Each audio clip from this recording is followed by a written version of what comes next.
Assalamualaikum dan salam bagus berilmu dari saya, Aisyah Huda binti Ahmad Rizal, wartawan TV PSS anda pada kali ini. Pada hari ini, bertarikh 16 April 2026, akan berlangsung program bicara profesional bersama PTV Kuala Nerus. Semoga program pada hari ini sedikit sebanyak dapat menyuntik semangat kepada warga SK Bukit Guntung dalam menghadapi arus pendidikan global di masa hadapan. Bersama-sama saya sekarang ialah Puan Syamsidah Alaiya Surian Binti Hamzah, Guru Besar SK Bukit Guntung. Assalamualaikum Cikgu. Waalaikumsalam Huda. Cikgu, boleh Cikgu terangkan serba sedikit tentang program pada hari ini? Ya, terima kasih Huda. Aisyah Huda selaku wartawan TV PSS SK Bukit Guntung.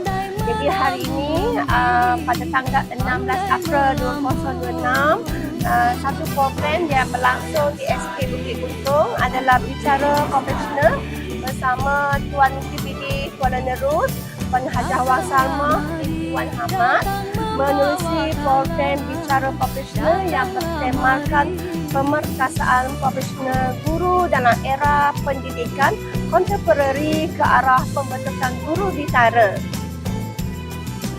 Terima kasih Cikgu. Sama-sama.